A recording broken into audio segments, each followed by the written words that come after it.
안녕하세요. 똑소리보험 한쌤입니다.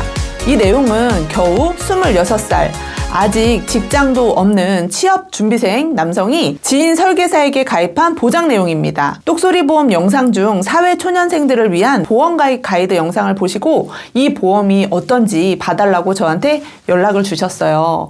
자, 여기 적힌 특약이 무려 56가지입니다. 한 달 보험료는 14만 2천 원이에요. 제가 여러분께 묵직한 질문 하나 던져볼게요. 과연 여기 있는 56가지의 특약, 살면서 다 보장받을 확률이 얼마나 될까요? 더군다나 이 보험은 30년 동안 납입해야 합니다. 총액으로 따지면 5천만 원이 넘어요. 취업 준비생이 5천만 원짜리 외제차를 할부로 산다. 주변에서 뭐라고 할까요? 보험은 당장 큰 돈이 나가는 게 아니고 어떤 위험이 닥칠지 모르니 보험은 다 필요하다라는 말 한마디에 덜컥 사인들을 하시는 것 같습니다. 오늘은 제가 이 56개 특약 속에 숨겨진 불편한 진실, 당장 해지해야 할 보험이 무엇인지 똑소리 나게 짚어드리겠습니다. 56개 특약, 과연 누구를 위한 설계일까요? 이 설계안을 뜯어보면 뜯어볼수록 참 기가 막혔습니다. 자잘한 수술비, 입원비 특약으로 도배가 돼 있다라는 생각이 들었고요. 질병수술비, 1호종 수술비, 순환계질환 주요치료비, 혈전용의 치료비, 이름만 들어도 모든 보장이 다 될 것 같고 앞으로 보험 걱정은 없으실 것 같죠. 하지만 이 모든 보험이 과연 다 필요할까요? 이 모든 진단을 받고 수술을 하고 입원을 할 확률이 얼마나 될까요? 과도한 보험 가입은 막연한 불안감에서 온다라고 생각을 합니다. 냉정하게 한번 생각을 해보면요, 우리에겐 국민건강보험이라는 든든한 제도가 있습니다. 암이나 뇌, 심장 같은 큰 병에 걸려도 나라에서 산정특례 제도로 병원비의 90에서 95%를 지원해 줍니다. 그런데 많은 고객분들은 막연한 불안감으로 보험을 중복 가입하고 몇십만 원의 보험금을 더 받기 위해서 보험료를 2중, 3중으로 납부하고 있습니다.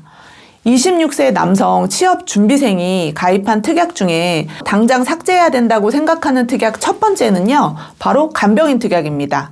간병인 특약이 나쁘다는 게 아니라 우선순위를 따져야 된다는 말입니다. 26세 남성이 가입한 보험은 건강체 할인형입니다. 건강에서 보험료까지 할인받는 26살 청년이 당장 간병인을 사용할 일이 얼마나 될까요?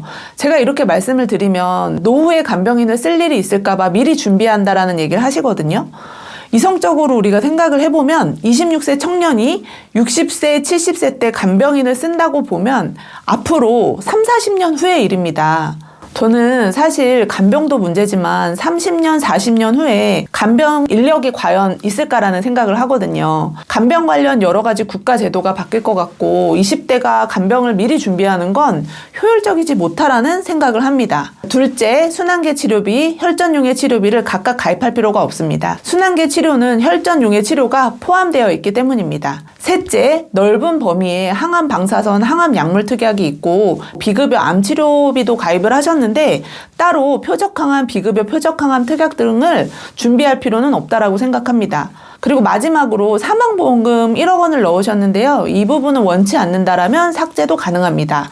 자, 이 보험은 30년 납으로 설계됐습니다. 26살 청년이 56세까지 보험료를 쭉 내야 합니다. 그 긴 시간 동안 여러 가지 이벤트가 있을 수도 있고요. 아직도 취업을 안 하셨기 때문에 당장 보험료를 유지할 수 있을지 저는 의문이 들었어요.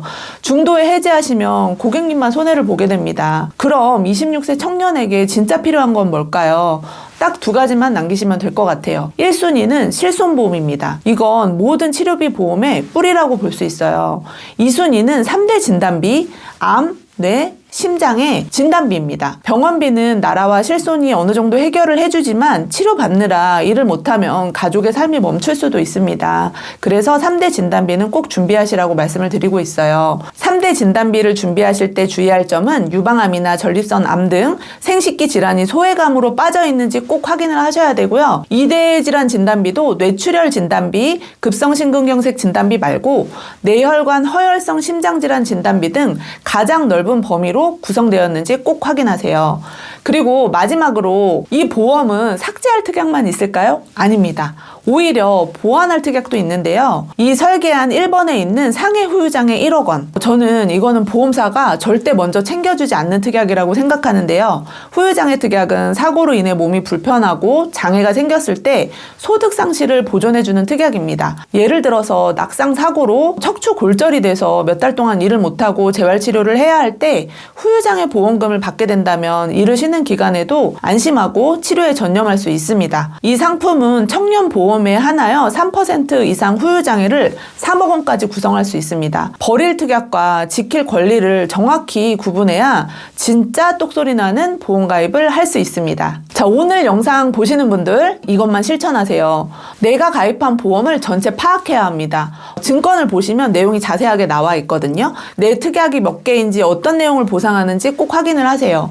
그리고 불필요한 특약은 삭제하셔도 좋습니다. 혹시 몰라라는 불안감 때문에 넣은 자잘한 특약은 가감히 정리하실 필요가 있습니다. 핵심에 집중하셔야 되고요. 내 소득의 5에서 10%를 넘지 않는 선에서 3대 진단비 위주로 설계를 한다면 유지를 하실 수 있을 거예요. 보험은 여러분의 미래를 지켜주는 도구여야지 현재 삶에 부담이 되면 안 된다고 생각합니다.